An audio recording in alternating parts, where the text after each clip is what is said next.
Welcome to Bespoke Diaries. Today's article is on What is Corporate Social Responsibility? By Dr. Audrey-Flore Ngomsik, CEO and founder at Trianon Scientific Communication, Belgium.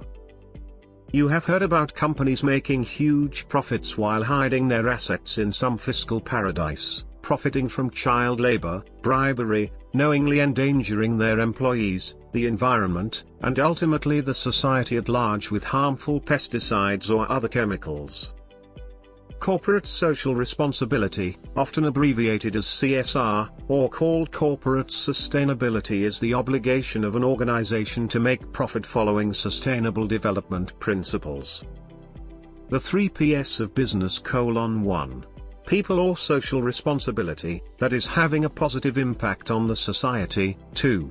Profit or economic sustainability, that is making profit in an ethical way. 3.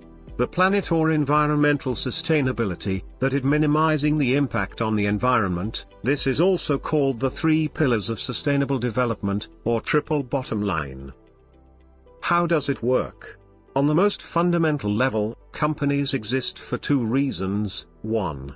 To make profit, that is to create wealth for shareholders. 2. To bring good to the society. And it is important to realize that these 2 reasons are not mutually exclusive, but much rather mutually dependent. Yes, it is possible for a company to create wealth for shareholders with complete disregard for people or the environment, but not for long. A little bit of history: an important figure of the free market is Milton Friedman. In 1970, he preached in the New York Times that the business of business is business, Milton Friedman.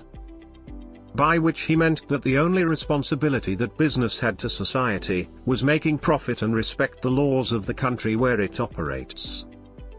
Howard Bowen, however, an American economist described today as the father of CSR, was the first to talk about the social responsibility of corporations in his book Social Responsibilities of the Businessman, written in 1953. In our opinion, there cannot be any doubt to earn profit, a company must care about society. High-quality products results in brand loyalty. Employees which are not treated well, are not engaged, do not work at their best and leave. A company cannot endanger the environment anymore, as the resulting repercussions are increasingly deleterious to their profits. How to motivate companies to invest in CSR? First of all, it needs to be clarified what investing in CSR actually means.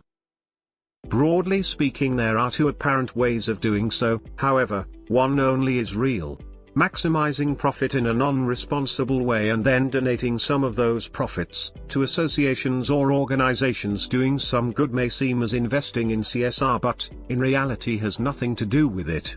It is the equivalent of greenwashing. As honorable as the cause of these beneficiaries may be, it has more to do with maximizing profits by fiscal optimization than with the donating companies honoring their CSR. Investing in CSR means allocating the necessary funds to train, educate, and motivate employees, and to allocate the necessary funds to ensure that the inevitable environmental footprint of any endeavor is minimized and, where necessary, rectified and/or offset. CSR pertains to how profits are generated, not to how they are spent. That means that companies need to do business in an ethical and responsible way. Marks and Spencer, the first company who has invested in CSR. Marks and Spencer is a well-known British retail store. It was created in 1884 by Michael Marks, who went into partnership with Thomas Spencer in 1894. In 1930, Michael Marks implemented an internal rule, whereby all managers should leave their office once in a while, go to the store and see how costumers and workers were being treated. One day during a visit, Michael Marks saw a shop assistant faint. After discussing with her, he learnt that she has fainted because she was starving. As a matter of fact, her husband had no job and she wanted her children to have enough to eat. So shortly after that visit, he created a staff welfare services including subsidized staff canteens, but also health and dental services, hairdressers and even camping holidays schemes. How would you analyze this? If you think that companies exist solely to increase shareholders' wealth, then you might hold that thought. As a matter of fact, if employees are in better physical condition, they will work better and with more enthusiasm, so you will increase the company's profits. On the other hand, you might also do this just because you care about your workers and you think that this is the right thing to do. In the first case, you see profit as the end goal. In the second case, you see profit as a byproduct of your social responsibility. Either way, the result is a happier, better performing, and more loyal workforce. Michael Marx cared about his employees and perpetuated this view over the years. Because of this, M&S nowadays enjoy a reputation for high-quality products and as one of first companies to have incorporated sustainable development in the long-term growth strategy. Today, they investigate their effects on climate change, waste production and management, sustainability of raw materials, fair partnerships including fair trade, and health, set targets with respect to these aspects, and monitor their achievements. In so doing, M&S has effectively struck a right balance between these by sourcing products like cotton, sugar, and coffee from developing countries under fair trade terms and sourcing most dairy and meat products from local producers. The future of CSR, historically, implementing any kind of CSR was a voluntary act. Scandals around working conditions, environmental pollution, and other non-ethical business practices have led to increased legislative pressure, and made companies reflect more on their impact on society. So today CSR is not a nice-to-do thing anymore. It has become a must. After the COVID-19 crisis, the global footprint of companies, environmental and climate changes will continue to be major concern, but companies will have to take measures to promote safe working environment to their employees. Companies will have to rethink their value chains, in order to maintain and transform infrastructures to be able to deliver key supplies and services in sustainable ways, something that COVID-19 highlighted as lacking, such as medical supplies, healthcare, food, energy, etc. For example, in France, because of COVID-19, many farmers have seen a brutal plunge in their revenues because of orders cancellations as restaurants and schools were shutting down.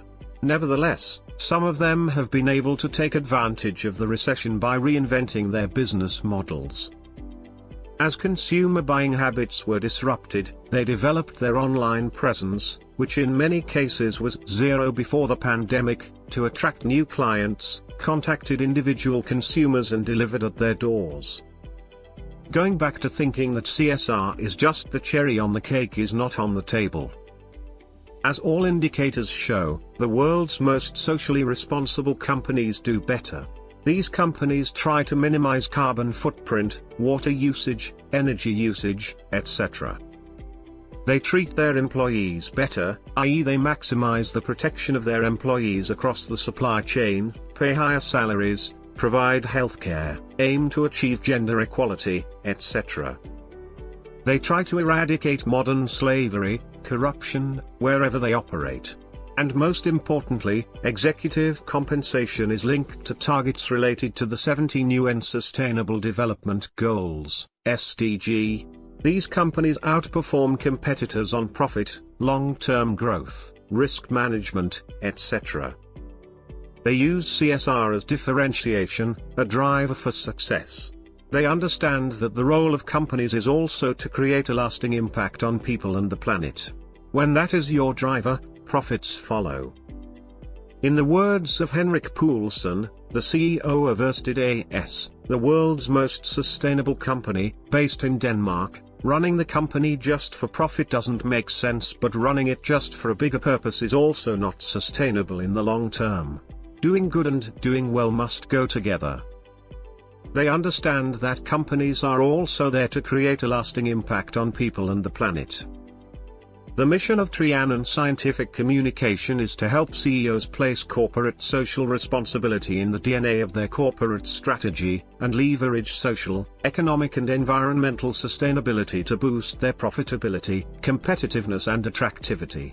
Dr. Audrey-Flore Ngomsik, CEO of Trianon Scientific Communication. Thank you for your time. Don't forget to like, subscribe and share. Do leave your thoughts in the comments section below. For similar type of article, please reach us at contact@thebespokediaries.com, or you can visit our website www.thebespokediaries.com.